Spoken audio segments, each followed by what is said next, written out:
Ghouls and Fiends, welcome once again to another edition of the Ministry of Horror. I'm your host, as per usual, Tezz, and boy howdy, do we have quite the show for you this evening over here on twitch.tv/Tezzius, Tezzzius, if you are watching this live. If you are catching up on this on podcast platforms or YouTube, you can always watch it live on Twitch every so often. We sometimes do live shows, usually twice a month. Hey guys, honestly, it has been quite a time. It feels like I haven't watched much horror, but I've actually watched a fair bit. We did a little impromptu show that went out just on podcast platforms. I did wonder about putting it on YouTube, but I didn't get around to it. I just put it out on podcast platforms. We got to watch an advanced screener of a new British film called The Moor, and so that bonus pod went out on Monday, just gone, and did a little tweet to, represent the show, do some advertising. I do occasionally do it every so often when I can remember, and the tweet got liked by 2 stars of the film and also the film's director, which, considering I hadn't tagged or anyone or in it or anything such as that, was quite surprising and pretty cool, actually. Pretty cool. It's a good slow burn horror if that's your sort of thing. Clocks in about 2 hours, so just bear that in mind. But it's a nicely done little horror, and the finale I thought was pretty darn good. So check out the review on podcast platforms. Check the film out when it is available. I believe it's coming out in cinemas imminently, and it's coming to home on early July. I'll just say I don't have the details readily available. And speaking of advanced screenings, I can confirm that, barring any sorts of issues, in a couple of weeks' time, I should be at an advanced screening for The Exorcism, which is the new Russell Crowe horror film. I don't believe it's connected to The Pope's Exorcist, but it's a new Russell Crowe exorcism film called The Exorcism. So I'm quite excited to go and watch that, and it's a pretty good cast for the film as well. Russell Crowe, Ryan Simpkins, Sam Worthington, Chloe Bailey, Adam Goldberg, and David Hyde Pierce. And that is coming to UK cinemas 21st of June, so definitely want to keep an eye out for. Fran the Can's in the chat. Fran's got an eye on the show, but also an eye on the election debate as well. You've got to be informed. Very apropos. Very good, Fran. Always best to be informed. Yeah, I don't really keep up to date with politics. My approach has always been, you're either voting for a douche or a turd, so it's just deciding which is the lesser of two evils. I've yet to see politicians that I go, yeah, they seem like stand-up individuals. And that's not to say I'm not anti-politics. I'm not, I'm not of that stance. I'm very much, well, they tell the general public what they want to believe, what they want to hear, and whether that is acted upon, who knows? You'd like to hope so, anyway. You would like to hope so, but not always the case. Gaming wise, no, there's not really been much gaming. I've sort of dipped in and out of Final Fantasy VII Remake. Not pulled the trigger yet on purchasing Rebirth because I've still got quite a ways to go on Remake, so I think any new games will be a little while, which is good for my wallet. So yeah, nothing new in that regard. I've mainly just sort of been reading. I recently finished a book which I don't have to hand, called The Changing Man. I picked up in the horror section of a local bookshop about 2 weeks ago. I don't know if it should have really gone on that. Well, okay, this is me being a bit harsh. I blitzed through it, not because it was a really good read, because it was a very simple read.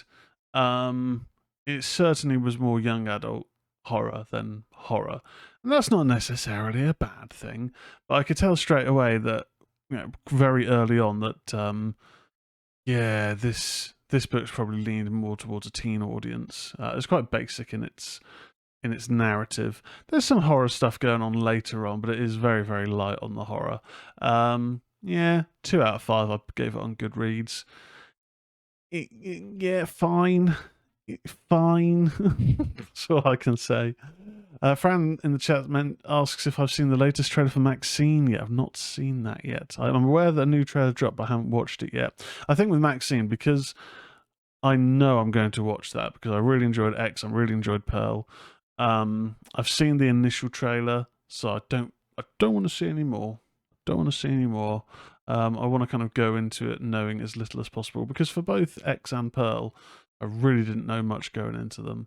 Not to say that the new trailer gives anything away, because I don't know.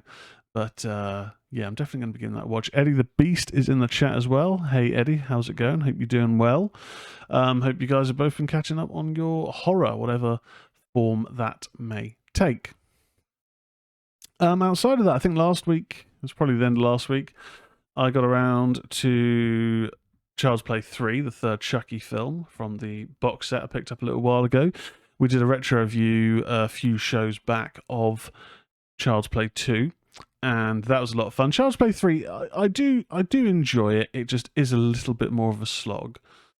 It's not as good as the first two films. It's not a bad film. I certainly don't think it's as bad as some publications have made it out to be, but I don't, it's not as good. It's not as good. I think that's fair to say. That's a fair criticism for it.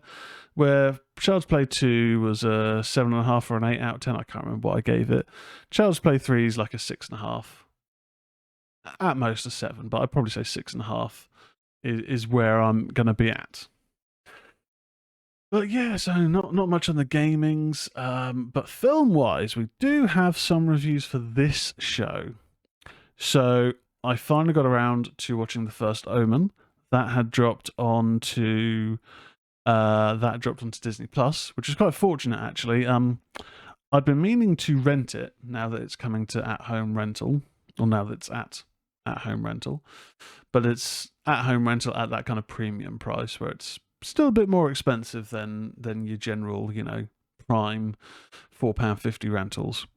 And my girlfriend happened to be going on Disney Plus because she wanted to watch a show on there, and I just noticed, I suddenly blurted out like, "Oh my god, there it is!" And the First Omen is on Disney Plus. So if you have Disney Plus and you fancy watching it, it is on there. Save yourself a few quid. So we're going to be reviewing that a bit later on. We are also going to be reviewing Stopmotion, which has dropped on Shudder recently. And you may have heard me mention that film before when it came up as one of the new releases a few shows back. And I said it sounded really interesting and the trailer looked really interesting. Now watch that. We've got a review of that later on. And as previously advertised, tonight is the anime horror episode. So, for my sins, I've managed to watch a couple of these animes. A few of them are ones I have seen previously from a long time ago in some instances. And some I've seen chunks of recently, but time has been a bit of a rarity. Had a bit of a family emergency earlier this week, so that sort of that necessitated taking a trip back to the homeland. And then, late nights, early mornings for the gym. So energy-wise, to invest in a insane animated film has been lacking. But I managed to get a couple watched, and a few of them going to be talking about on memory. One in particular, I would not be wanting to rewatch anyway, after having seen and been scarred by it as a child. So that'll be a bit later on at the top of the show. But yeah, we don't really have too much else to catch up on in our little preamble, and hopefully the Stream Deck is working, because now it's about time for the latest in the horror news.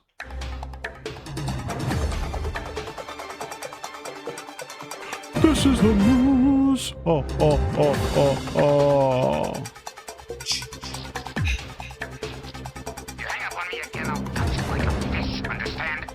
This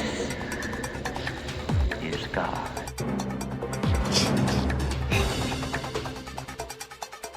Don't know why I was making a meal of it this time. I don't have a beer or a snack or anything with me. I just, it's when it's working, you got to make the most of it, right? So, as per usual, all of our horror news comes from bloodydisgusting.com. Make sure to check the site out, send some traffic their way. They always have the good stuff, and they always tweet good stuff as well, or X. I don't know what the equivalent for tweeting is. Xing sounds dodgy. So, here we have the 7 new horror movies releasing this week, including the Netflix shark movie Under Paris. This write-up is by John Squires. So, first up, the breakout Korean blockbuster Exuma was released in theaters in the United States back in March, and Wellgo USA Entertainment brought it home to VOD this past Tuesday. Exuma is directed by Jang Jae-hyun and stars popular Korean actors Choi Min-sik, Kim Go-eun, Yo Hae-jin, and Lee Do-hyun. Hopefully I got those right. In the film, when a renowned shaman and her protege are hired by a wealthy, enigmatic family, they begin investigating the cause of a disturbing supernatural illness that affects only the firstborn children of each generation. With the help of a knowledgeable mortician and the country's most revered geomancer, they soon trace the affliction's origin to a long-hidden family grave located on sacred ground. Sensing an ominous aura surrounding the burial site, the team opts to exhume and relocate the ancestral remains immediately. But as something much darker emerges, they soon discover what befalls those who dare to mess with the wrong grave. Ooh. Will this be on my to-watch radar? Honestly, at the moment, probably no. And that's more so because I am so behind on foreign language film and TV. I think it's just because my capacity recently to watch a film in the evening with subtitles has got lacking, and that's more so because I don't really like watching films dubbed, because it just takes you out of it. The dubbing's never good, is it? But the difficulty is, I find quite often in the evening, if I'm watching a film, I'm usually watching a film with my partner, and I know they probably won't want to watch Korean horror film.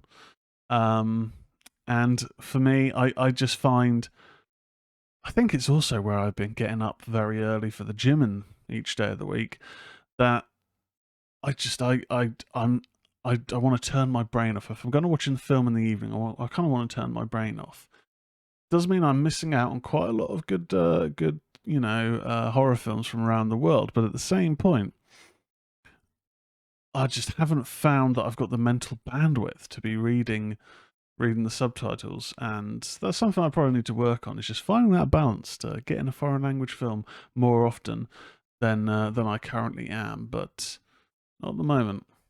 Not at the moment.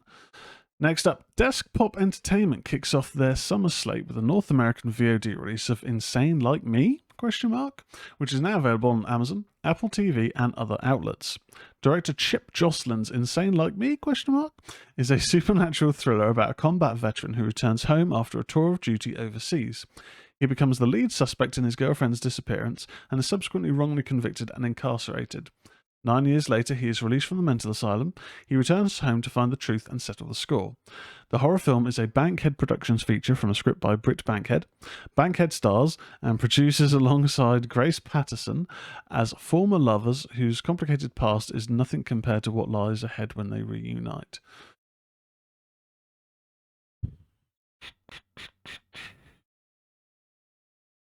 I mean, it could be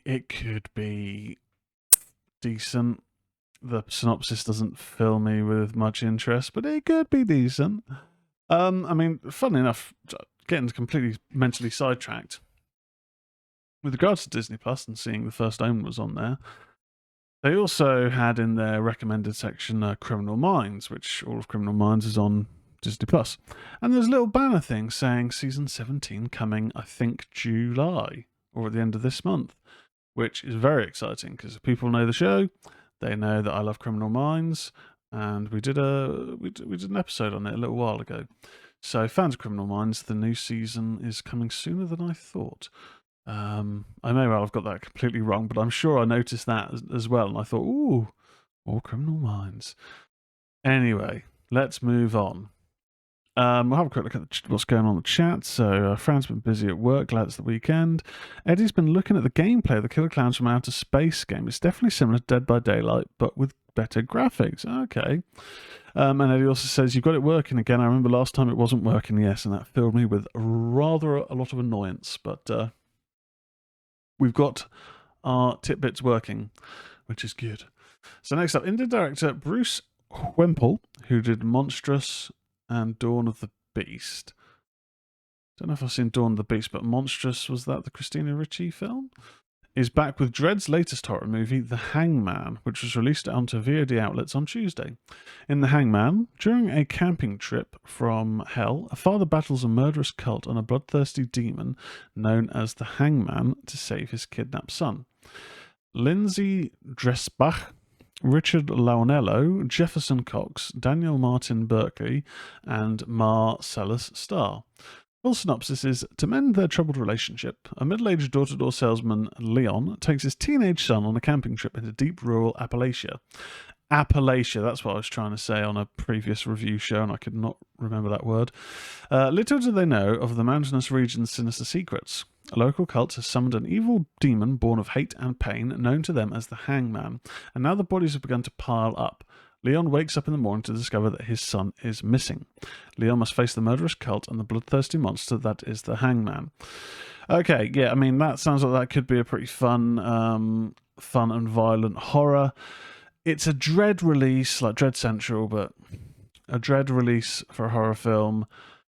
And that it's difficult to say whether that's one or the other, because I've watched some Dread films that are kind of cack. I'm sure that I've seen a couple of Dread films where I've been like, oh, actually, that was pretty good. You know, where I've seen the opening production logos and seen this Dread Central release and thought, is this, you know... there was a point where I was wondering if the Dread Central releases would be akin to a sci-fi release, where more often than not, the quality is a little bit subpar.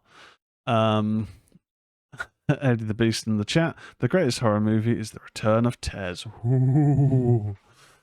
Yeah, one day I'll do an actual return to horror. It's a lot of work. It's a lot of work, a lot of time. I don't have time. I've got a lot of things planning at the moment. Next up, the latest from French filmmaker Xavier Gens, who did Frontiers, which is messed up, and Cold Skin, which is pretty good. Shark Attack horror movie Under Paris has premiered on Netflix streaming services today, June 5th, so a couple of days ago. Following the grand edition of Jaws, a celebration turns into a PR nightmare when a hungry shark comes to Paris. One shark, a whole lot of tasty humans, that's how we like it. Set in the summer of 2024, the film unfolds in Paris, which is hosting the World Triathlon Championships on the Seine. For the first time, Sophia, a brilliant scientist, learns from Micah, a young environmental a young environmental activist, that a large shark is swimming deep in the river. To avoid a bloodbath at the heart of the city, they have no choice but to join forces with Adil, the Seine River Police Commander. You can tell I'm not that well travelled. I'm well aware I've pronounced that wrong multiple times now. Berenice Bejo and Nassim Lai's star. So, Shark Attack films. Yeah, I mean, my girlfriend will want to watch this because she loves a good Shark Attack film. She loves a good Animal Attack film. So this will definitely be on her list. And there's another one, which I don't think is this, that's coming to cinema soon, because that grabbed her attention earlier on, actually, this evening. But I've heard mixed things about Under Paris. Paris, I'll just say. The director is pretty good. Like, Frontiers is an assault on the senses. Cold Skin, I think we watched on the stream, and it was actually pretty good. It's not an out-and-out horror, but it's pretty decent. So the director's body of work, I think, speaks for itself so far. But I have heard reviews on social media that were saying it's not actually all it's cracked up to be. It's a bit disappointing. We shall wait and see. We shall wait and see. Next, a job at a marijuana farm turns nightmarish, and director Ariel Videz Trim Season. And Blue Harbour Entertainment is bringing the film to select theatres and VOD Friday, June 7th. Directed by award-winning filmmaker and production designer Ariel Videz, Trim Season stars Bethlehem Million as Emma, an adrift jobless 20-something seeking purpose. Along with a group of young people from Los Angeles, she drives up the coast to make quick cash trimming marijuana on a secluded farm in Northern California. Cut off from the rest of the world, they soon realise that Mona, the seemingly amiable owner of the estate, is harbouring secrets darker than any of them could imagine. It becomes a race against time for Emma and her friends to escape the dense woods with their lives. The cast also includes Scream and Hellfest's Bex Taylor Klaus, Starry Eyes, Midnight Mass, and Dr. Sleep's Alex Esser, Ali Ionodis, Corey Hart, Ryan Donahue, Mark Center, and Juliette Ken da Balinthaze. Surname took me by surprise. Okay, Trim Season sounds kind of interesting. Again, I probably should have watched these trailers so I can get an idea of what kind of films these are. Yeah, time is really running out, as people know, with the late kickoff to the show. But I don't know. I think that sounds like it could be kind of interesting. And Bethlehem Million did Sick, and Just Like That. Now, and Just Like That, I've never seen. I'm pretty sure that's Sex and the City. Sick, though, was a pandemic horror, and it was pretty good actually. So. Yeah.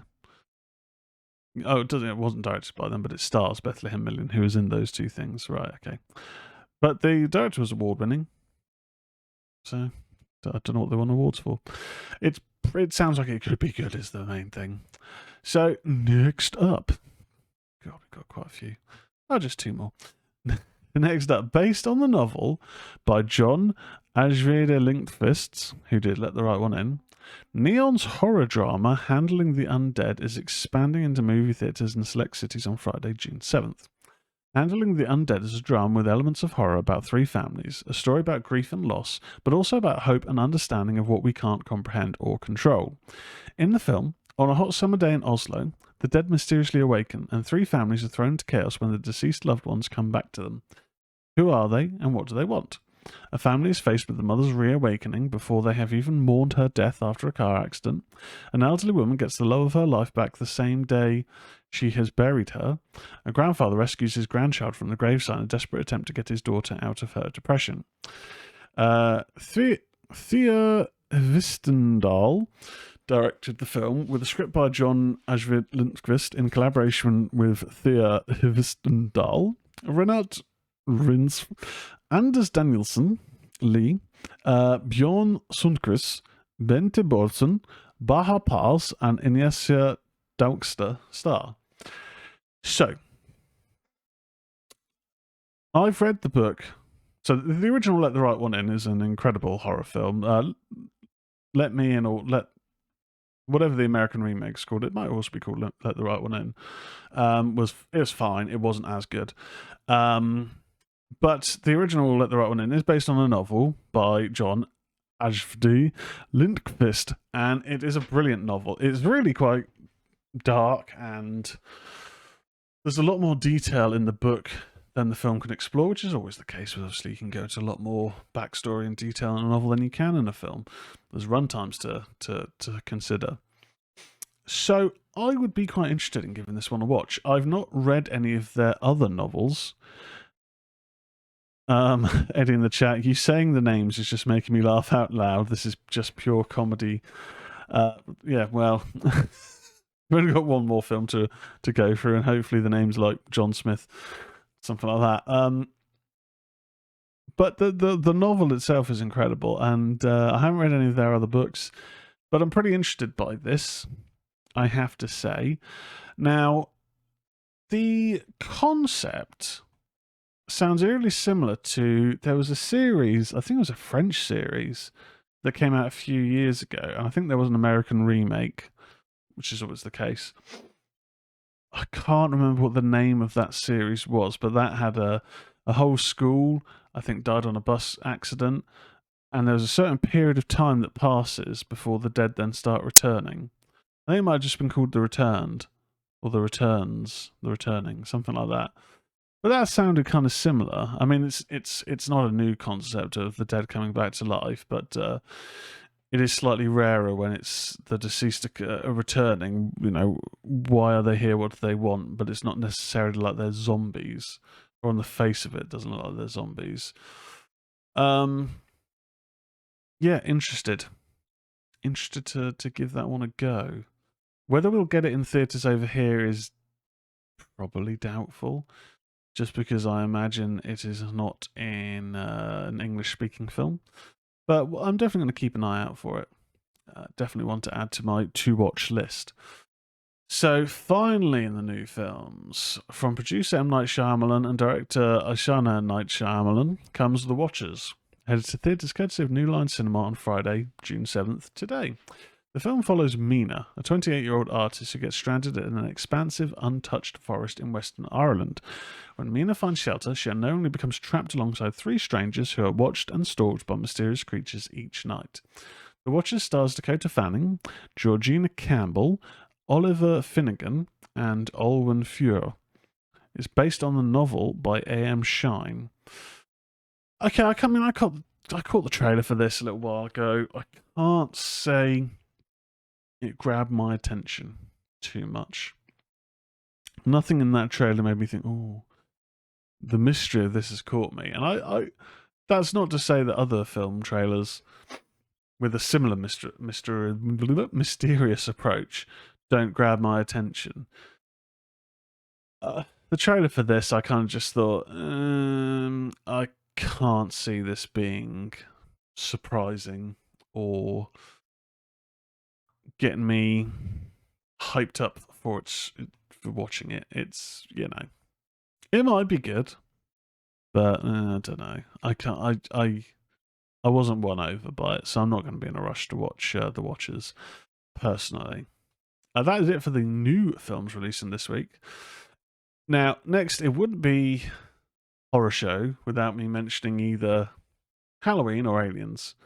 Now, we're not talking about Halloween for now, but no, we won't talk about Halloween on this show, other than just then. But the new trailer has dropped for Alien Romulus. This write-up comes from John Squires. Fede Alvarez's Alien Romulus, he did Evil Dead and Don't Breathe, is headed to the big screen this summer, and the brand new official trailer has been unleashed this afternoon, a couple of days ago. It arrives in theatres August 16th, 2024. Alvarez's movie is set between the events of Alien and Aliens, and it looks to be a true fusion of the two, the claustrophobic haunted house and space terror of Ridley Scott's original classic, and the pumped-up action horror that James Cameron brought to the table with Aliens. Here's the full official synopsis. While scavenging the deep ends of a derelict space station, a group of young space colonizers come face to face with the most terrifying life form in the universe. Kaylee Spenny leads the cast alongside Isabella Merced, David Johnson, Archie Renault, Spike Fern, and Eileen Wu. Fede Alvarez co-wrote the script with Rodo Saigues, and Ridley Scott is on board as producer for the film, the first movie in the franchise to be released by Disney. I am hyped up for this. Whether it's going to let me down, I mean, who knows? It's happened many times in the past, but I think the trailer looks excellent. There's moments in the trailer where it looks like, is this partially going to be on LV426 at Hadley's Hope? Because there's a moment that looks like one of the buildings from Hadley's Hope, which is the terraformed station in Aliens, which is set on LV426, the location of the derelict in Alien. You'd kind of have to think that that's going to be a possibility. I don't think we necessarily know at what stage Hadley's Hope was constructed and had, you know, families and workers living there and working there. But it's, 57 or 64 years or something between the first and the second film in storyline. And in the director's cut of Aliens, we see Hadley's Hope running fine, and then a instruction to go to a particular outpost or an area for assessment is sent, which then leads to Newt's parents going to what turns out to be the derelict, coming back with facehuggers on her father, which then is insinuated to be the start of the infestation of Hadley's Hope, which then led into the events of Aliens. But who's to say there isn't an event at Hadley's Hope prior to that? I mean, this could be on a different space station, a different planet, but you'd have to kind of wonder, how did the eggs maybe get there? I mean, who knows? Maybe Ridley Scott will do a prequel to that at some point. I'm interested. There's a lot of interest in where they can go with the story, and the trailers just look like that right level of authenticity for the setting. There's the space terror of Alien, along with the action of Aliens. So if Fede Alvarez can get this blend right and just get the Alien series back on track, I am all for it. 110%. So Alien Romulus, I am excited for. Have a quick look in the chat. So Eddie the Beast says, was you talking about the movie Mayhem? Because I'm just looking at it. Another is called Unhuman, and the last is called After. Mayhem. I don't think I've talked about Mayhem on the show, but Mayhem, was that the film with the guy that played Glenn in The Walking Dead? I know he was in a film called Mayhem, but no, I don't think I've discussed that one. Next in the news, John Squire's write-up, The Strangers Chapter 2. First image from the sequel has been released.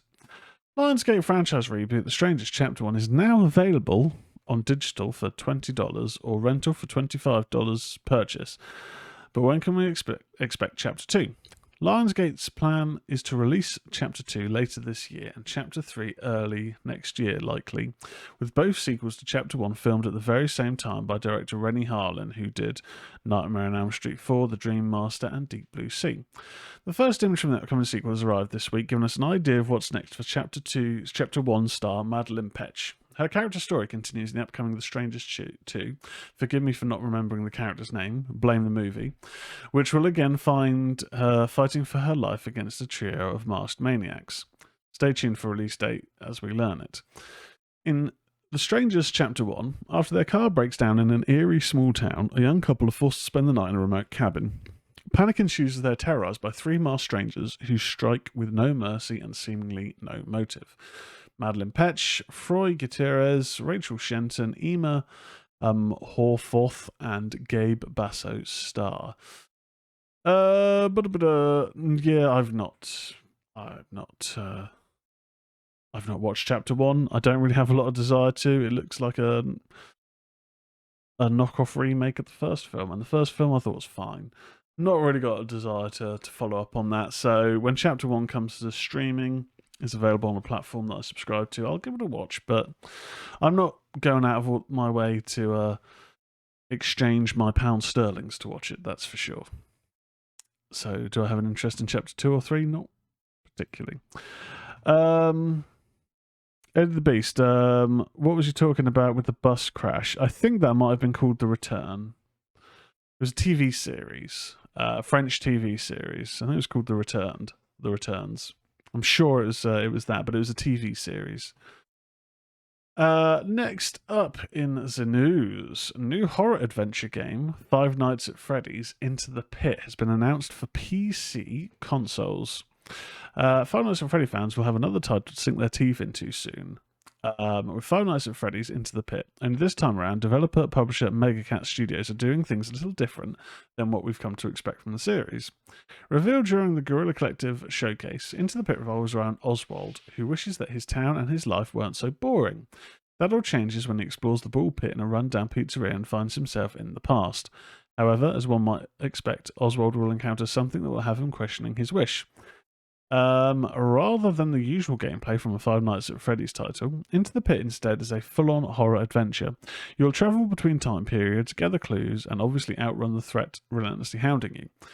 You'll need to move fast and stay hidden in order to survive, but be careful, it's not just your own life that's on the line. Oswald's father and children from the past could all meet their end if you don't save them. The trailer ends with a bit of a mystery of its own, leading viewers to the Jeff's Pizza website in all its Web 1.0 glory. Apart from a QR code, the website hints at the opening happening on June 12th. No release date was announced for Five Nights at Freddy's Into the Pit, though. It's currently in development for PS5, Xbox Series, PS4, Xbox One, Nintendo Switch, and PC via Steam. Meanwhile, the follow-up to Emma Tammy's 2023 film adaptation of the game series is now scheduled for release in 2025. So, I kind of assumed that all the Five Nights at Freddy's games had the same sort of gameplay style. But I have seen a couple of these, not really Let's Plays, but these kind of condensed gameplay videos done by Smosh Games recently. And they did one, I don't know if it was Security Breach, it might have been Security Breach, where it looked more like a first-person adventure game as opposed to the usual Five Nights at Freddy's setup. So, I don't know. I don't know if there's been other games like that, but I always assume there's.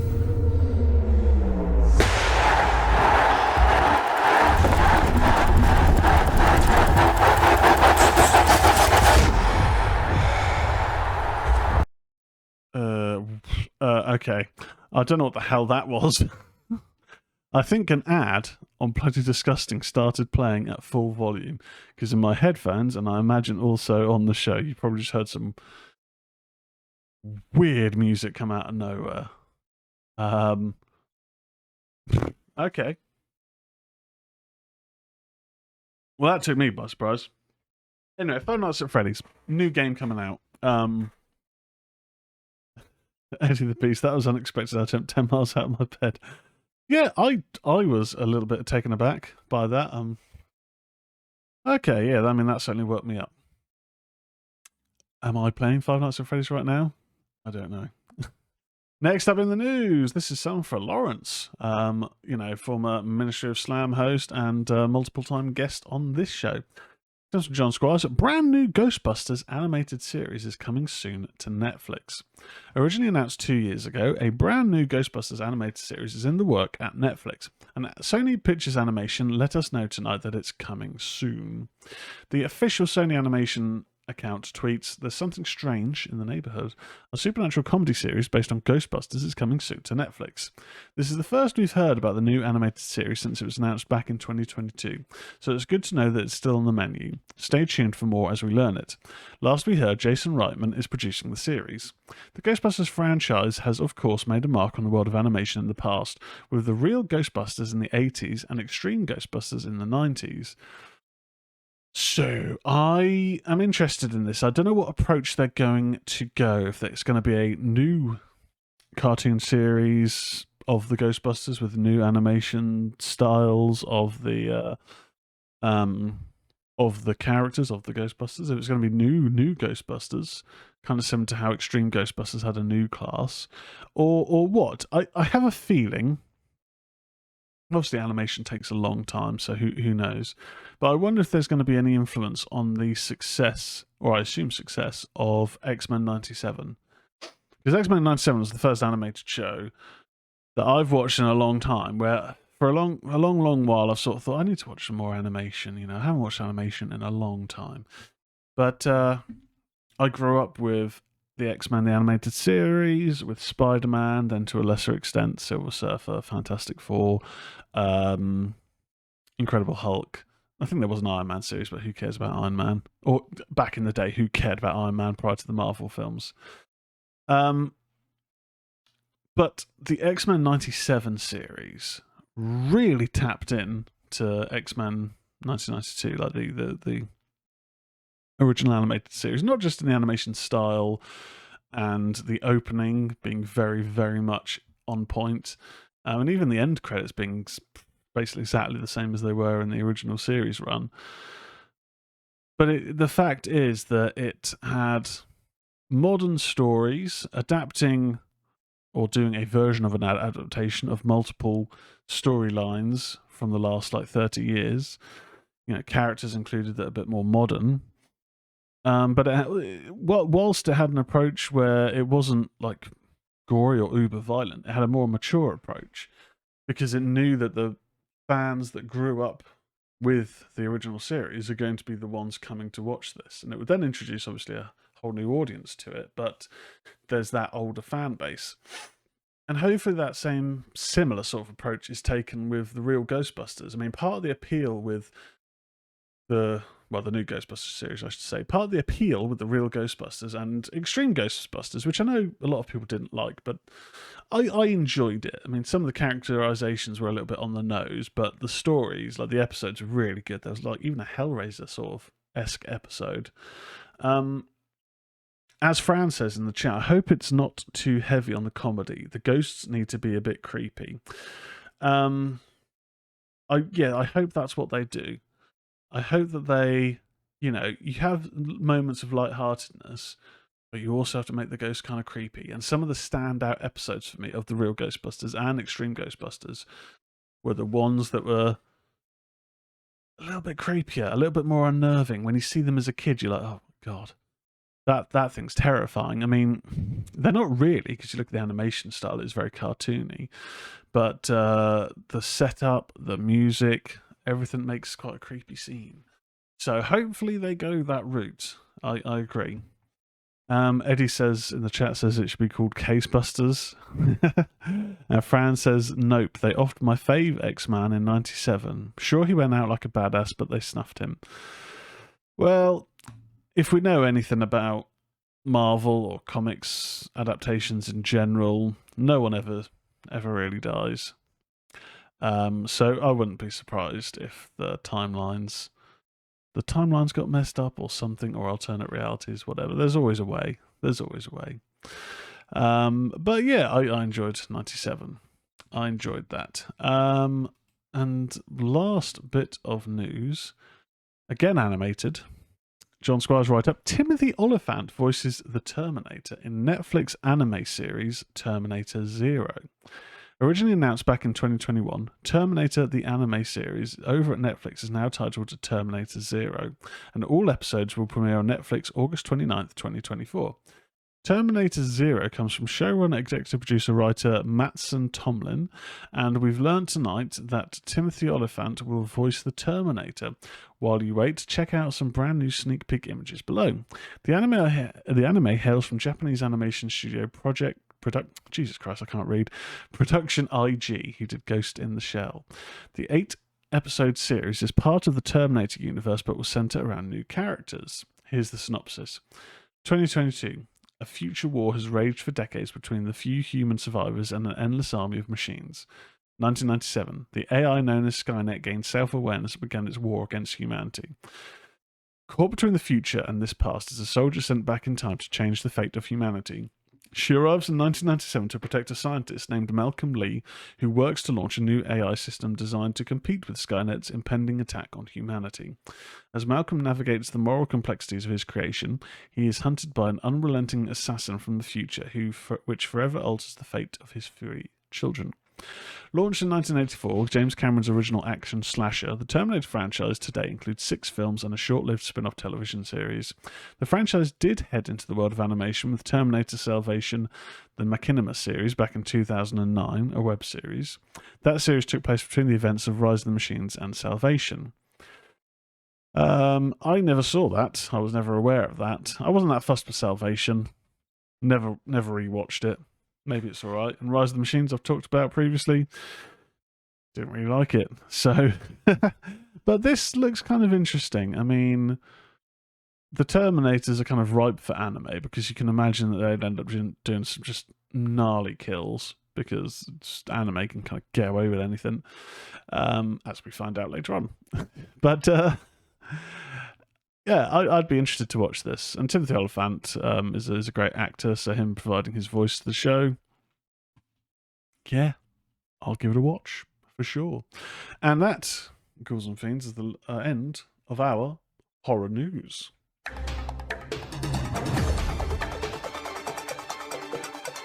That was the news. Ho, ho, ho, ho.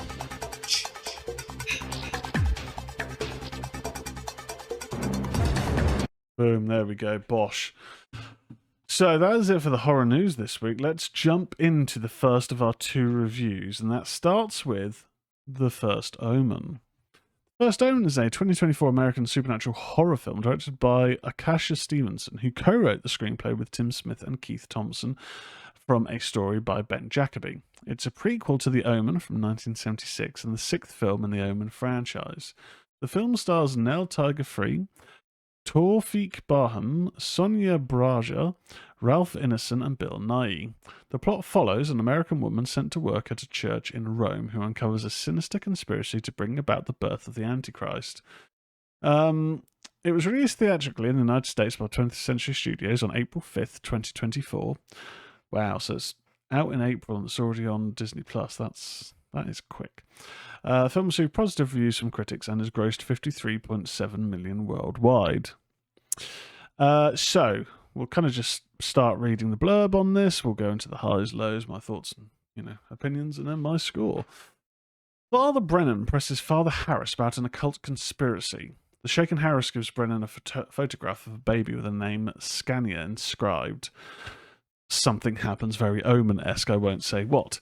In Rome, 1971, amid left-wing protests, American novitiate Margaret Dano arrives at the Vivardelli orphanage. She meets with Cardinal Lawrence, Father Gabriel, Abbess Sister Silva, Nun Angelica, and her roommate and fellow novitiate Luz. Luz invites Margaret to a disco where Margaret dances with the man named Paolo before blacking out. She awakens the next day with no memory of what happened. She bonds with the mistreated orphan Carlita, who is plagued by bad visions. Father Brennan warns her about Carlita, saying evil things will happen around her. Margaret spots Carlita showing Angelica a drawing of a pregnant woman being restrained. Moments later, Angelica self-immolates and hangs herself. So I've probably read enough there of the opening moments of the film, but this is, as mentioned, a prequel to The Omen. Now, did I ever feel that we needed a prequel? Not really. The Omen kind of goes into as The Omen is about the Antichrist Damien, who's a small child who then through the series grows up to be a man in political power. But the first film is quite explanatory in terms of where Damien came from and the fact that Damien seemingly was birthed by a jackal, which is one of the big reveals in The Omen. Spoiler alert, the film came out in 1976. And that's not the finale of the film, but it's a big plot point that stood out in the film. So, in terms of the First Omen, I guess the two questions you could be asking when regarding a prequel to The Omen is, A, is it either showing Damien being born, or B, is it showing a prior attempt to birth the Antichrist before Damien? And the answer, again, try not to go into spoilers too much. The answer is kind of a bit of both, really. It's a bit of both. It's a 2-hour film, so it's a longer run time than your usual fare of horror, or the sort of horrors that I've been seeing more recently. And it is shot very well. Like the art style of the film, like it looks beautiful. And the score is really good in this. Whether the score has particular motifs from The Omen, I can't really remember. It's been a little while since I've seen the original film. It certainly feels as though it must do, because the score is very standout. And there is a couple of moments of quite creepy imagery.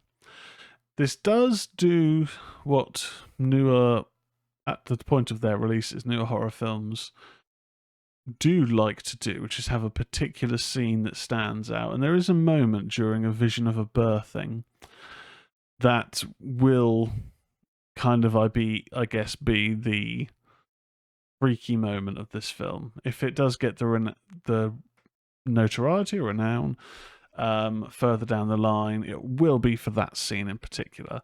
And if you've seen the film, you'll know what I mean. But if not, it's about half hour, 45 minutes into the film, there is a birthing scene. That'll be the one that I'd put my money on standing out. In terms of like violence, there's not a huge amount in it. It's not I guess because this is a precursor to The Omen, we don't have necessarily the Damien character in this, who caused a number of the deaths. One of the things with The Omen is when people try to bring harm to Damien, or if they just doesn't like, he could just look at them and something bad would happen to them, or forces of evil would cause accidents to occur to characters who are pursuing information about what is going on. That doesn't really happen here. There's one particular moment which is a real nod to the original Omen film with the babysitter, but yeah, that doesn't necessarily happen. There's a couple of creepy imagery moments, and but then I guess the offset of those creepy imagery moments, which go into, I guess, how the jackal comes into things is all I'll kind of say. Those moments do look a bit creepy, but when there's a bit of a reveal later in the film, I didn't think that looked that good, which is a little bit of a letdown because there'd been a fair bit of build to that. We get a nice story in regards to how the church are involved in this and why, and what the plan is, and who from the church is involved in that plan, whether it's a good plan or a bad plan. We get some interesting story bits there. Performance wise, Nell Tiger Free I think is very good in this. Ralph Ineson and Bill Nighy very good. I mean, no one's bad really, so I kind of can't really I'm going to single those people specifically out, but everyone's quite good in this. Like, it isn't a film really with any poor performances, that's for sure. In terms of the route that the film takes, I guess for me it hasn't really helped it, or maybe it hasn't helped Immaculate, that we've had two religious-based, for want of a better term, pregnancy films to different extents, in a very similar sort of time frame, in a period of release, I should say. I think I don't know if I preferred this or Immaculate. I do kind of feel that they're both on a similar level. I'd maybe slightly edge this one in terms of the score. There's nothing really bad in the film, but did it grip me? Yeah, I guess it did in places. I was never really bored, but similar to Immaculate, I was never really bored with that, but there was just a little something missing. There was just, whether that's because I'm not that fussed with the property that it's based on, you know. I said before, the original Omen, yeah, it's very good, but the sequels, yeah, meh, you know, varying degrees of interest. I'm going to give it a 7 out of 10. It's decent. It looks great. Decent score. Couple of freaky moments, but I wouldn't necessarily say there's any real scares. But it has got a pretty good story. I guess in terms of where it goes with the finale, I didn't really see the point. But I would guess that it does make it slightly less predictable. But whether that was for any particular purpose or not, I'm not too sure. Oh, and funnily enough, there's a on the Wikipedia, there's a comparisons to Immaculate section. Well, there you go. Oh dear. Right, yeah, so 7 out of 10 for the First Omen. I think it's worth a watch, and especially if you enjoy The Omen, give it a go. But it didn't grip me tightly. It had a loose grip on me. So that's the First Omen, 7 out of 10. And next up, we're going to talk about a film that grabbed my attention a little while ago when it came up in a new films list, and that is Stop Motion. Stop Motion dropped onto Shudder recently. Came out in cinemas, I think, February 23rd, but very limited release. Now available on Shudder if you have it. It's a 2023 British live-action adult animated psychological horror film directed by Robert Morgan in his feature-length debut. Morgan also wrote the script with Robin King. The film stars Eileen Franciosi and combines live-action and stop-motion animation. So, plot on this. Unable to use her hands due to arthritis, stop-motion animator Suzanne Blake enlists her daughter Ella's help in completing her most recent film, often overlooking Ella. When Suzanne suffers a stroke and falls comatose, Ella resolves to finish the film on her own. Ella's boyfriend Tom invites her to live with him while Suzanne recovers, but Ella instead chooses to rent a studio apartment to continue finishing the film. She encounters a young girl living in the same building who curiously asks her about the project. She calls the story boring and presents Ella with a different story about a young girl lost in the woods. Ella discards the original project and begins to bring the film to life. The girl visits once more and complains that the figures don't look real enough, insisting to use spoiled steak for the dolls to emulate flesh. Ella hesitantly complies. So,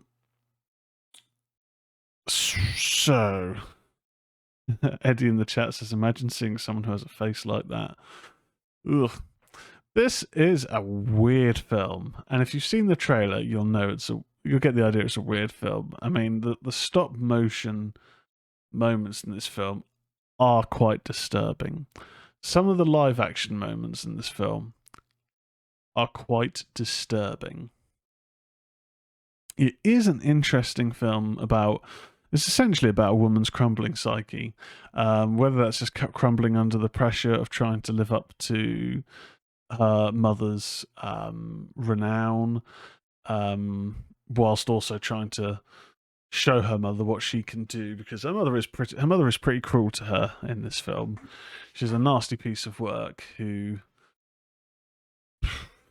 whether it's due to her renown or whether it's her art approach, just because her hands are stopping her from working doesn't mean the work stops. And she can be an incredibly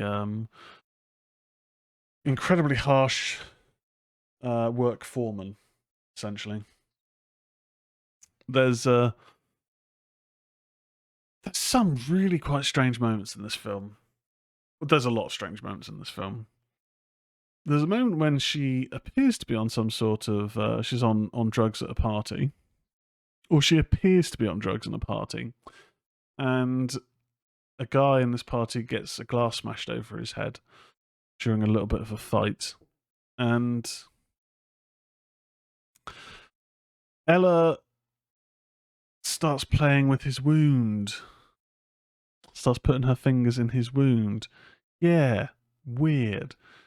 She also hallucinates a creature from her new film coming into her room and slicing a hole in her leg. I'm not sure if it's the new creature or if it's a previous character from her film. Comes in and starts slicing into her leg, and that is pretty disgusting. And that then appears a few more times later on the film and becomes even more disgusting.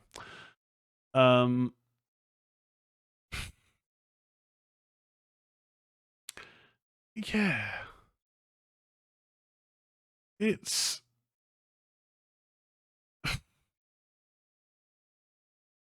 I don't know. I don't know. I don't know what to think of this film. It's certainly visually striking.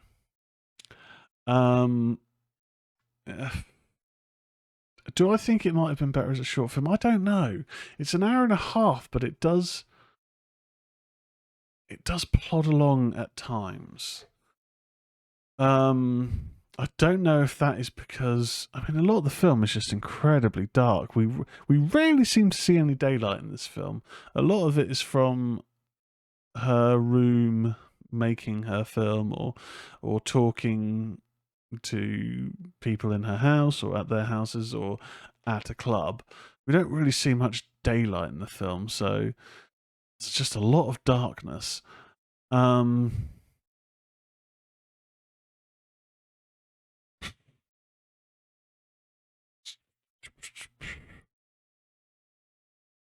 Yeah, and as it reaches its finale,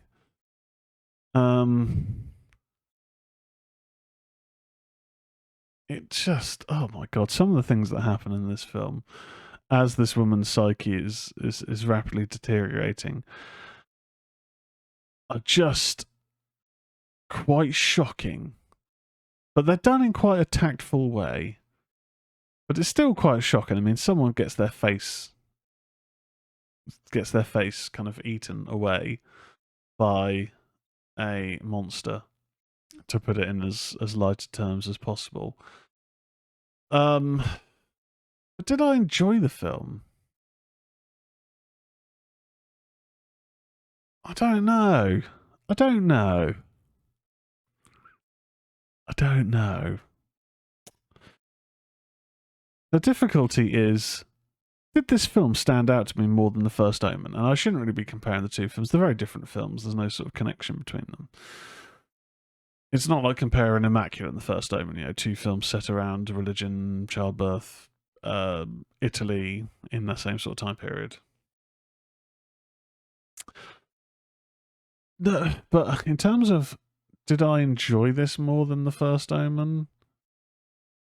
Not necessarily, but did it stand out more than The First Omen? Yes. It is just quite a creepy film. And the ending of it felt, it had a poignantness to it, similar to May, Lucky McGee's film May, which if people haven't seen, I really do think is great. I haven't seen it for a long time, so I don't know if it still holds up. But it really stood out to me when I first saw it quite a while ago. It doesn't have the same poignancy in the finale, but it does have similar sort of motifs of what is real and what isn't, because a woman's hold on reality is slipping massively. I think I'm going to give it quite a strange score. I don't know if I've given this sort of score before. I might have done. Don't know. I'm going to give it a 7.25. Now, the reason being, I think it did stand out to me more than The First Omen. I don't know if I necessarily enjoyed it as much as The First Omen, but I didn't. And The First Omen was fine. Stop motion is a different beast of a film, but I didn't think it was excellent. I think it is unique. I think it is quite grotesque in places. I think the performances are pretty good. The music's pretty good in it. Everything is pretty good in it. But I didn't think it was great. I wasn't left going, "Oh Jesus, that was great." That was brilliant. That was brilliant. That were. But there were quite a few moments that I was just like, "Oh my god." Because of what occurs in the film and the next steps that certain characters take. It really is quite full on in places. But I don't necessarily think it's up there with a 7.5 going towards an 8. But I do think I slightly preferred it to The First Omen. So I'm going to give Stop Motion 7.25 out of 10. I didn't even play the review music. I've not done it in so long.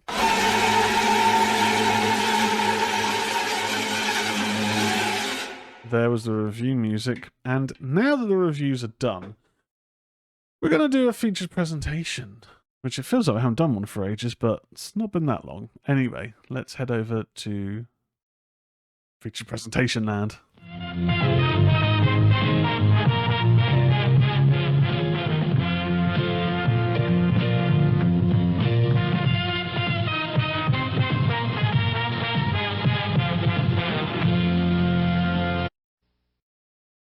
We are in featured presentation land, guys. Guys, gals, ghouls, and fiends. And we are having a little look-see at the world of anime horror. Something that's kind of come up recently when discussing new ideas for future shows. Can't remember if it was a recommendation in the Discord or if I'd said I was thinking about doing anime horror, and that was kind of jumped on. Quite a few people had some suggestions. And I think I might in the future have to do a companion episode to this, because I really didn't have the time, or hadn't planned ahead enough time to get into quite a lot more of the world of anime horror. So due to time restrictions, just because of things going on, as mentioned at the top of the show, I haven't been able to go into that much that I wasn't either already familiar with or hadn't seen recently. So bear in mind that this anime horror show is really going to be covering 80s to the late 90s. Not all of them, only handpicked a few because time is a rare commodity, but I figured it would be worth chatting about a few, whether I enjoyed them or whether I didn't. Eddie in the chat says, I'm being honest here, I'm not a fan of anime, but I'm here to support the stream. I appreciate that, Eddie. Appreciate the support. Fran in the chat says, it's worth trying, Eddie. There's such a variety. There's probably something you'd enjoy. Yes, there's a vast spectrum when it comes to horror anime. The good, the bad, and the ugly, really, I think, is appropriate. But anime comes from the world of Japan. Quite a lot of it is, or a lot of it has in the past been adaptations of manga, which is a form of literature, kind of like graphic novels. But, you know, that's probably distilling it down a bit too much. And they had a lot of notoriety in the 90s due to the ultra-violence of them. A mixture of the notoriety comes from the ultra-violence and the adult content. And I've always kind of wondered if that was a case of... Is it because, as we are children, we grow up watching cartoons? And adults don't really seem to watch cartoons. You sort of think when you're a kid, it seems to be very much a child form of media. That's how it's kind of portrayed when you're growing up. But then you see these animes with really unique art styles, uber violent creatures doing disturbing things, not just in terms of violence, but in terms of other acts, because more often than not, that it's kind of seemed like an anything goes world, which can create some insane worlds of horror, but also some insane worlds of let's just not go there. So I think the first thing that I wanted to chat about, we're going to be looking at horror films, because if we were going to look at TV shows, we'd be here all day, because there's a lot of TV series, and with anime TV series, you'll get ones where there's only one season, but it was 75 episodes, or 10 seasons with a bunch of branch off shows, and you can watch it in this order, but really you want to see this companion show first because that's a retelling of the story, but based on, it starts becoming a more involved version of like the Marvel Expanded Universe, where if you want to watch this film, you'll have to see the previous 10 films and these 2 TV shows. You get like a version of that, but much earlier with anime in some instances. But I'd be remiss if I didn't talk about one which came onto my radar about a year or 2 ago, and since then I've started getting into the books. I'm very interested to see if we ever get an attempt at a live-action adaptation, or if we get a brand new adaptation done well. And that is Berserk. Fran the Can chat says, TV could be a second show down the line if this one does well, maybe. I'd have some suggestions, including some single-season shows. But single-season shows are more my wheelhouse when I don't have to do a 65-episode commitment, because I won't watch them. Not for any reason other than just time, unless a show kind of grips me. I mean, I tried to watch, I think it was season 1 of JoJo's Bizarre Adventure, because I'd heard, people like that. I had no idea what was going on. And it seemed like each future season's a different stories. I don't know. As soon as I see that there's all this expansion of the world and alternate versions, I lose a bit of interest. Yeah, I try. I mean, at one point I wanted to try and get into Neon Genesis Evangelion because I'd heard things about it, but then when I read up on it, it's like, well, there's this series, but then there's another series which is a different version of the final series which retells the events, and then there's these other films which are prequels but also cover some of the events but from different things and change, and it's like, oh my god, it's too much for me. If you're a fan of those items, shows, products, whatever, I imagine it's great. But for a layman like me, off-putting, unfortunately. But first off, we want to talk about Berserk. Now, the reason this came onto my radar, so I watch a lot of YouTube, and there's a period where I'd see a lot of list videos. So I used to watch What Culture Wrestling, before a lot of the funny guys went over to do Cultaholic, and now I watch Cultaholic. What Culture has one personality on there, former Ministry of Slam host Simon Miller. Everyone else just doesn't really seem that interesting, unfortunate to say. There's a couple like Jules, but most of them have left. Anyway, if you're watching these list shows, you then get recommendations of other list shows. So things would come up like Watch Mojo. And one time there was a recommended Watch Mojo video, which was because I'd seen a lot of these horror listings and horror films you may not have seen, and horror shows worth a watch, and horror series cancelled after one season, blah, blah, blah. One of them was most disturbing anime moments ever, top 10, because they're all top 10 videos. And it had things in it from like Parasite, which has been on my radar to try and watch at some point, which has recently had a live action adaptation on Netflix, which I have got on my watch list. A few other things, but I think maybe number one on the list, or up there in the top 3, was The Eclipse from Berserk. I'd never read Berserk, didn't know anything about it at this time, but seeing this moment on the list, I was like, okay, I mean, the series doesn't look as ridiculous and over the top as other things that appear, where the characterizations seem either just obscure or overtly pervy or anything weird like that. It seemed like a sword and, to a degree, sorcery type show of knights fighting, but in a hell dimension. And so I then ended up searching on YouTube and finding that particular episode, or I think it's a 2-part episode, The Eclipse, thinking, again, I don't know anything about this, but I don't know anything about Berserk, and watching the whole Eclipse, and it's just disturbing. What is going on in this dimension is just absolutely horrible. It is hell. But then hearing the story and the talk over in the Watch Mojo list, and then watching that episode, I was just like, okay, there's an incredible story going on here. Incredible story. So I ended up then looking into it.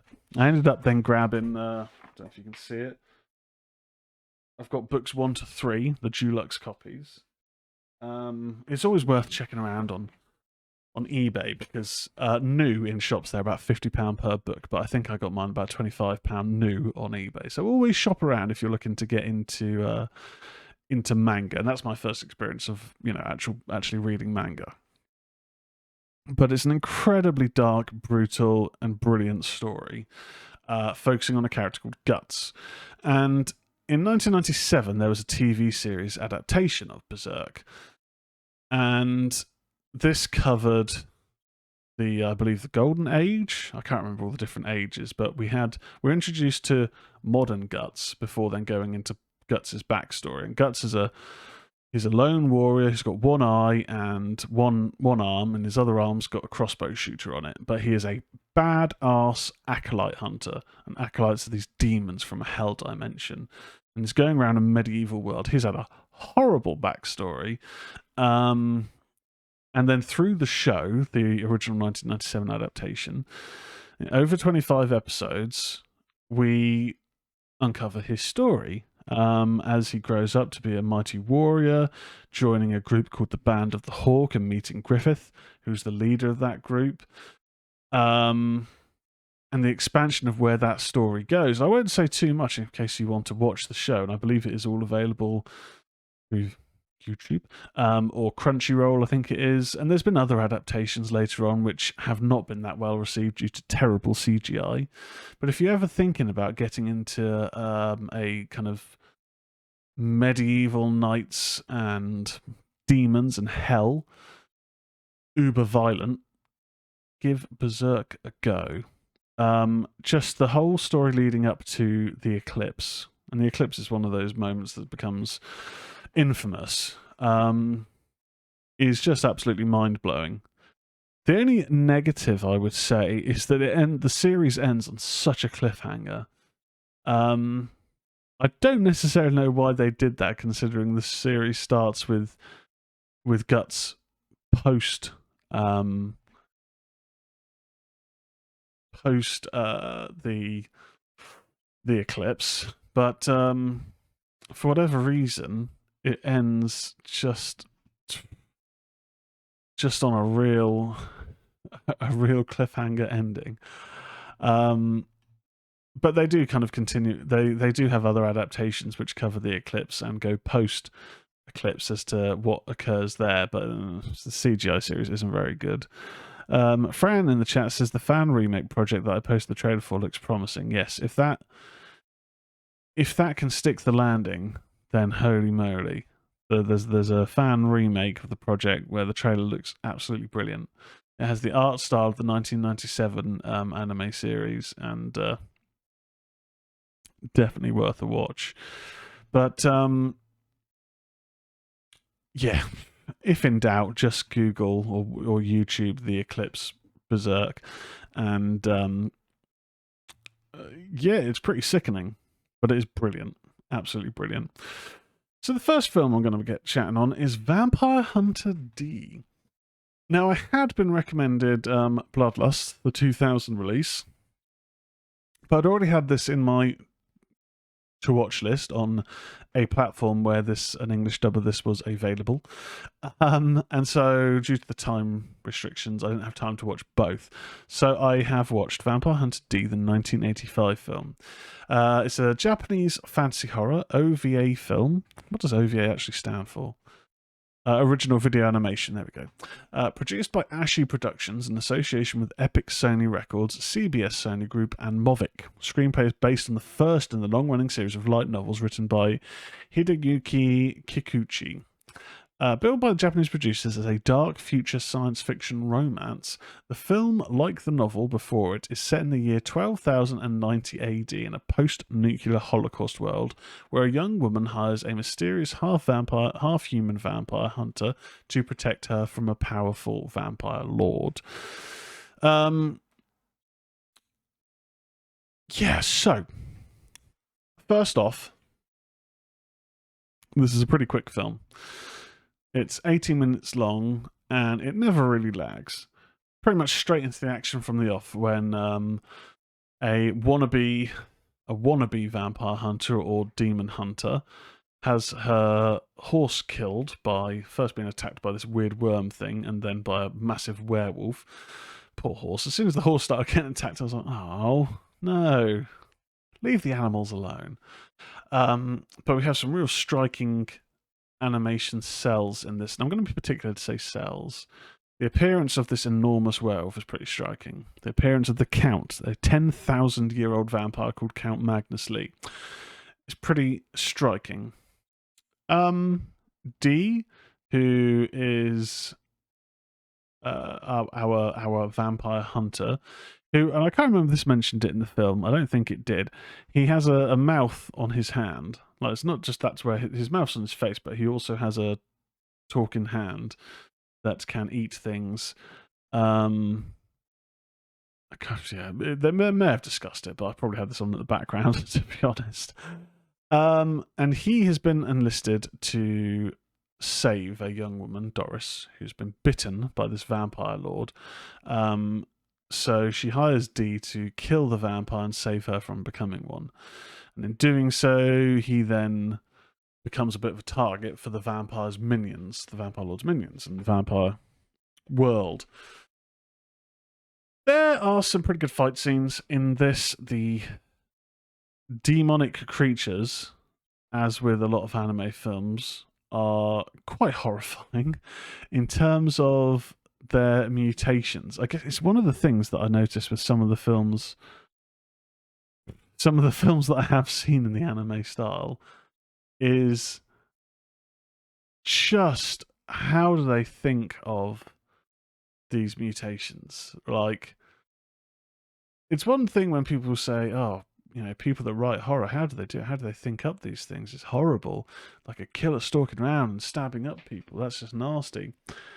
Dude, you've not seen anything yet until you've seen some of the monster designs in anime or manga, like Junji Ito, whatever his name is, just how the mind can think up these sorts of like mutations and dismemberments or whatever is just absolutely boggling. There's these monsters that then shoot out spiders from mouths of other monsters that come from them, or shoot out these pointed tendrils, and just horrible beasts that all expand into mouths. And it always seems to be mouths coming from different areas, and razor sharp teeth appearing from other appendages and stuff. Just really horrible stuff. But I mentioned earlier on that the animation cells in particular were quite striking, and that is because I don't think the animation is great in this one. And Fran in the chat says they do have a flair for body horror, don't they? Certainly do. Certainly do. And that'll come into play with a couple more coming up in today's list. The animation itself I don't think is actually that good in this.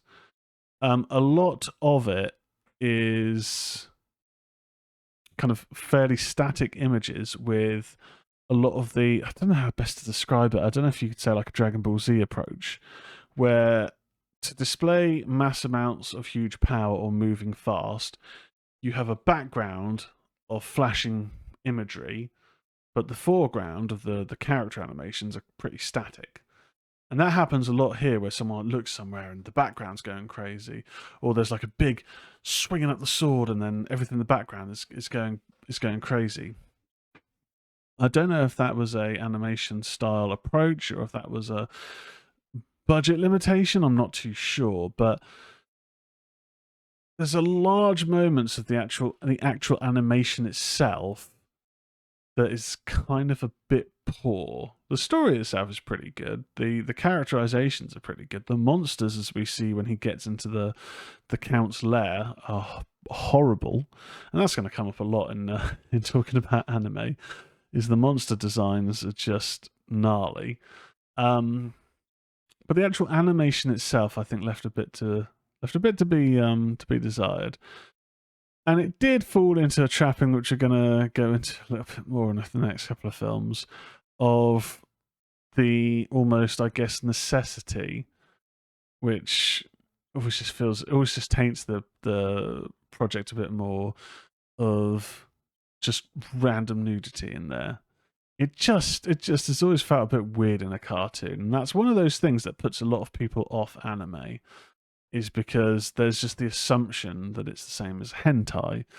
And they're obviously very different things, but it's just like, it just kind of taints it a little bit, you know? And it doesn't happen much in Vampire Hunter D, I have to say, to be fair, but there's just a couple of moments where it's like, that just felt put in there for the sake of it. It didn't feel like that was necessary. But outside of that, the story is pretty good in this. The progression of some of the character arcs is pretty good. There's a moment where we think that the vampire hunter known as D is done for, but no, he comes back and he kicks ass. Yeah, I enjoyed Vampire Hunter D, but I did feel the only real letdown was the limitations of the animation style. Fran says, to be fair, this was done in 1985, according to Wikipedia, which, yeah, I guess if you do think of other things from the era, well, I don't know. There's a film later on from a similar era, and I think the animation in that is still on point. Fran, yet how many slasher films you've watched will have done exactly the same, had nudity that added nothing to the plot? I guess very true.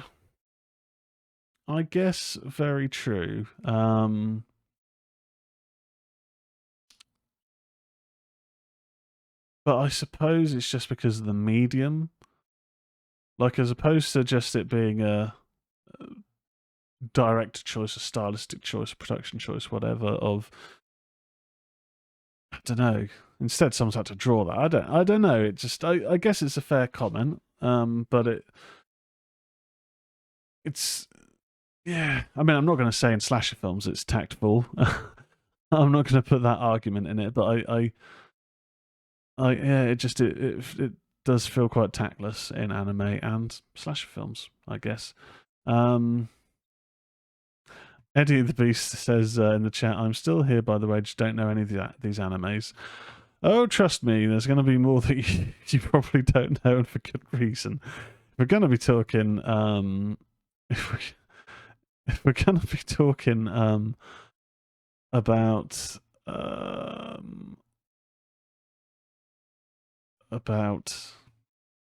anime, I'm going to briefly mention one which Gruff mentioned in the Discord. I'm not going to go too much into it because, God, it scarred me.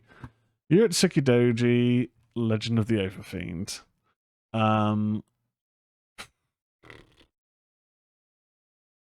So, Yurtsuki Doji is a Japanese horror manga series written and illustrated by Toshio Madea. Yeah, Fran. I agree with Fran in the chat. Eddie, do not Google this one. It is just... so, this came up because I think I talked before how a friend of mine growing up would often lend me films for like Japanese horror, French horror, just extreme horror, and also anime, because I was a huge fan of Street Fighter 2, the animated movie, growing up.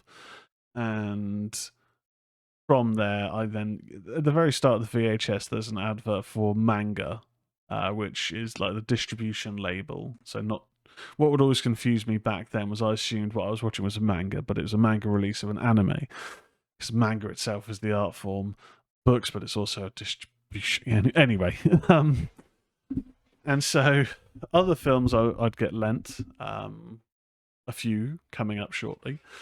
But one of the films he lent me was a 2-film pack that contained Yurtsuki Doji, Legend of the Overfiend, and Legend of the Demon Womb. I watched both of them. Jesus Christ, no. That's all I can say. Like, the creature designs in this, yes, are good. They're horrifying. In terms of the, got demons with trying to eat things through their stomach, like eat people, and people mutating into these massive monsters. Just horrifying visuals. That's what you can come to expect from anime, especially of the late 80s. Or onwards, really. But in terms of the story, God knows what was going on. I couldn't really follow it. And also the off-putting part of it is just, it was so vile, like, in terms of what... And I'm going to have to be careful because, as Fran in the chat says, very NSFW, because it's just nasty, the stuff, in terms of what the approach they take. And yeah, I guess I'd agree here. What Fran says in the chat is, this I'd class as hentai rather than anime. Funnily though, it made a Channel 4 list of top 100 cartoons back in the day, which is just probably irresponsible on Channel 4's behalf. Yeah, it's got notoriety, but I don't think for a good reason. It's not like a particularly good story. I guess the animation was pretty good, but it's just the story itself is just wrong for the sake of it. So I wouldn't recommend this one, but it would be remiss for me not to mention it in terms of horror anime. Which then leads me on to the next one, which I finally caught today. I got the twin pack of Wicked City and Demon City. I haven't watched Demon City yet.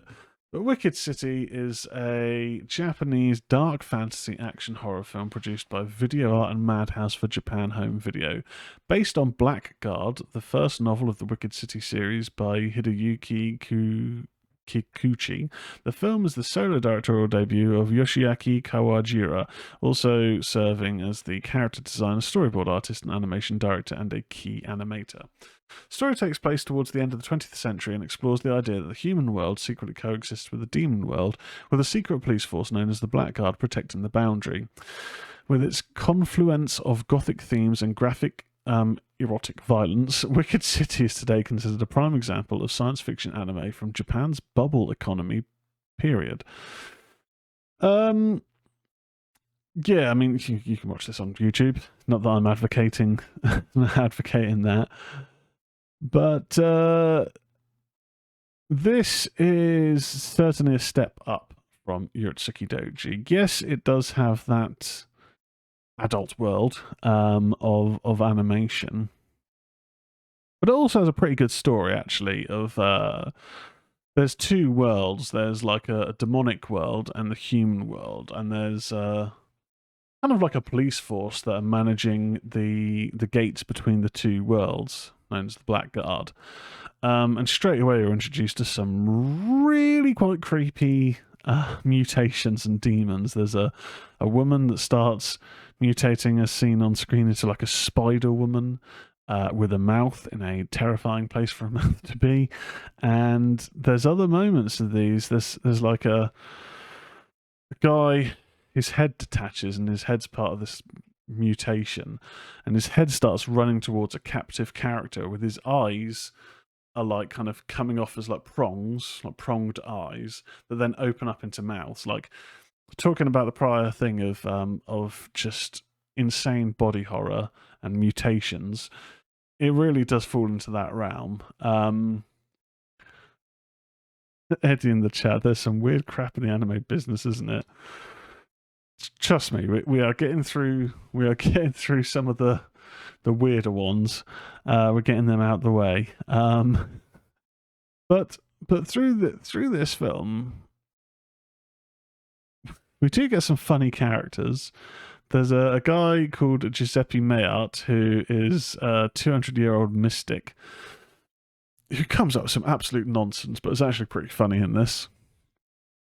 So we've got some humour. It's not just a case of nonsense for the sake of nonsense. And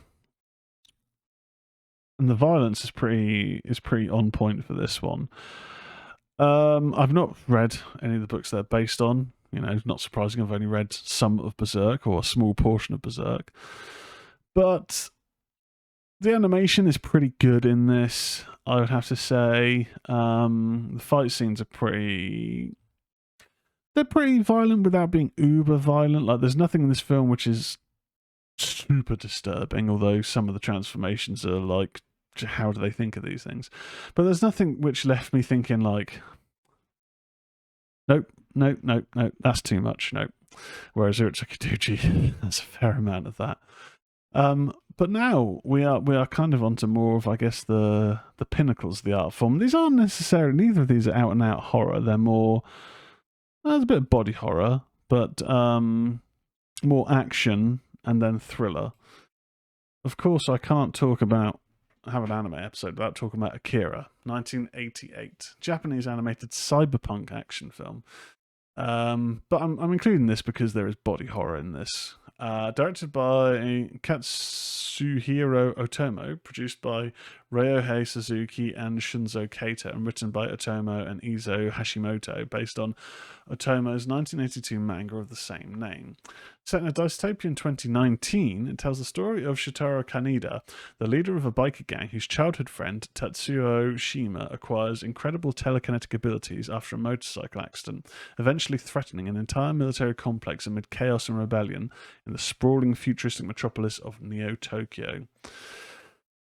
This is just genuinely a good film. Like, regardless of it's a good anime, it's a generally good film.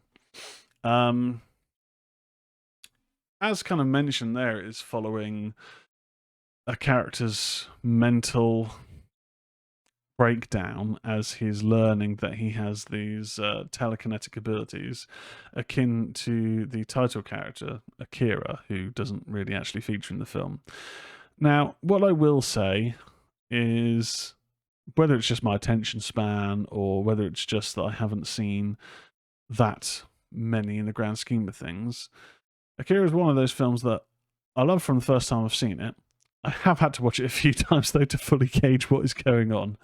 From the kind of stance that in this that Akira isn't actually alive in the film. It's kind of like a legendary character who preceded the events of this film, but his aura has kind of preceded over things ever since. It does sort of have a little bit of a moment, but not really. Yeah, he does have a moment.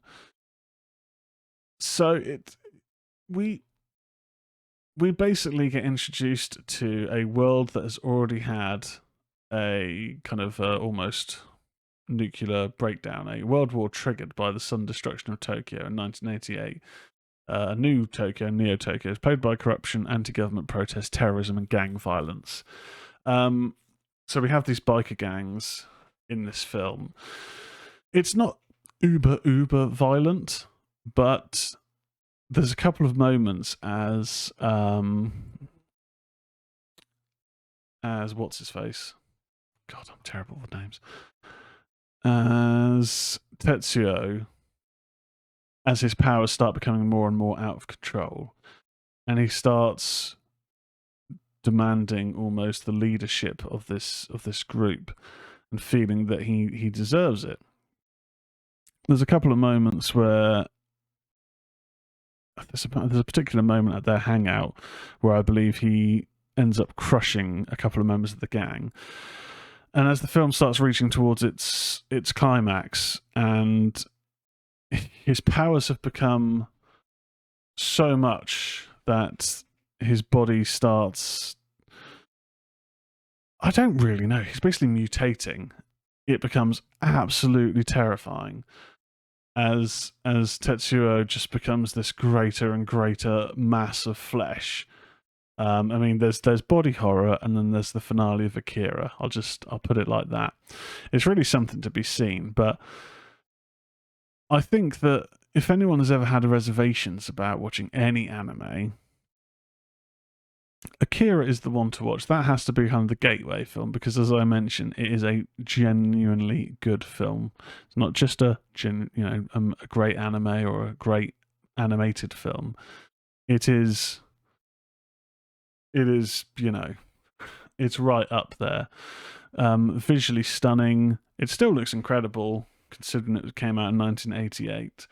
Fran in the chat says the Akira bike slide has been copied in many shows and films over the years, including in the latest Jordan Peele film, Nope. Yes, the woman does it with a horse, doesn't she?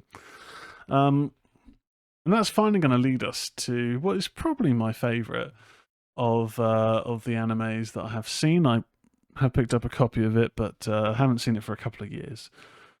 And that has to be Perfect Blue, which is a psychological thriller film. And again, I would say that this isn't a case of it's a good anime thriller. Like, this is a genuinely good thriller in general. It's very Alfred Hitchcockian in its approach. But it's a 1997 Japanese anime psychological thriller film directed by Satoshi Kon, loosely based on the novel Perfect Blue: Complete Metamorphosis, by Yoshikazu Takeuchi, with a screenplay by Sadayuki Morai, featuring the voices of Junko Iwao, Rika Matsumoto, and Shiho Nigami. So the plot follows a member of a Japanese idol group who retires from music to pursue an acting career. As she becomes a victim of stalking by her obsessive fan, gruesome murders take place, and she begins losing her grip on reality. The film deals with the blurring of the line between fantasy and reality, a common theme found in Kon's other works, such as Millennium Actress and Paprika. I've heard of Paprika, but I've never actually seen it. Yeah. So, with this, I'd say the closest thing to a sort of adaptation that we've had, it's not really an adaptation, but that blurring the lines of what is real and what isn't in a thriller. Black Swan, I think, was partially inspired by Perfect Blue. There's certain themes that transpose from this into that. But we're essentially following Mima, who is part of a idol group. I don't really know what idol groups are. I don't know if that's just a pop group, but a J-pop idol group who decides to leave the group to become a full-time actress. But we're then seeing a lot of kind of social media before there was social media, where people are unhappy that she's leaving the group and causing the group to split, and aren't happy with her career path and the films that she's doing. And one of the films she's doing, is quite an adult role, and previously she had quite a clean-cut image in the group. And so there's online chat rooms. Bear in mind, this is 1997, where internet really was kind of, I guess, in its infancy, at least in the West. And there's these online chat rooms complaining about Mima. There's Mima's Room, which is a website of public diary entries that have been written from someone else by her perspective. And she then starts really questioning, like, what is going on in terms of how are these people seeing her inner thoughts and what is going on around her. And as this is going on, people close to her are starting to die in quite gruesome deaths. But this doesn't have a overt body horror approach, as with the majority of a lot of the other horrors we've talked about. But it focuses predominantly on the psychological aspect, and there's slasher thriller moments, especially with some of the kills. And we really do have these moments where we can see a character being killed, and it seems to be mirroring someone else killing them along with Mima killing them. That's kind of playing into, is it a role she's playing in a film? Is it her crossing over from fantasy into reality? Or is it something else altogether? But that then leads into an excellent final third of the film, when someone involved in this stalking she comes face to face with, and who's just got a really quite creepy face. Like, there's a lot of moments that are just creepy, but the creepiness isn't focused on terrifying monsters or, things otherworldly occurring. It's just genuinely creepy characters in situations. And then, the finale, the reveal of the finale, I think was just absolutely mind-blowing. Really well done. There's a moment of the chase sequence which is kind of nightmarish, but when you see these reflections in the mirror of what's actually happening, just that parallel is just really well done. Really, if you're gonna watch an anime and you don't want something that's full on complex storyline or body horror or too much to follow, give this one a go, because the storyline is a straightforward enough thriller, but it's done in such a way where you are questioning reality and what's occurring, but not in a way that could be off-putting if you haven't delved into that world before.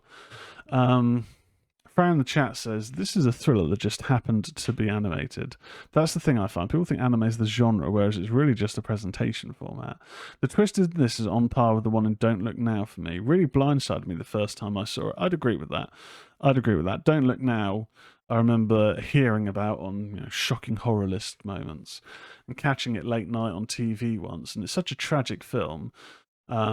But led into a finale which just took my breath away. Like, I didn't see it coming, and when it occurred, I was mind blown. And kind of, I guess, similarly with Perfect Blue, I wasn't anticipating the route it was going to take because of how a lot of psychological thrillers have tended to go down that route. But it really is a standout. And I think if we do a companion episode in the future, I'll definitely look at the next, standout picks from the next 20 years, because we've only really looked briefly at a handful of 80s, a handful of 90s here.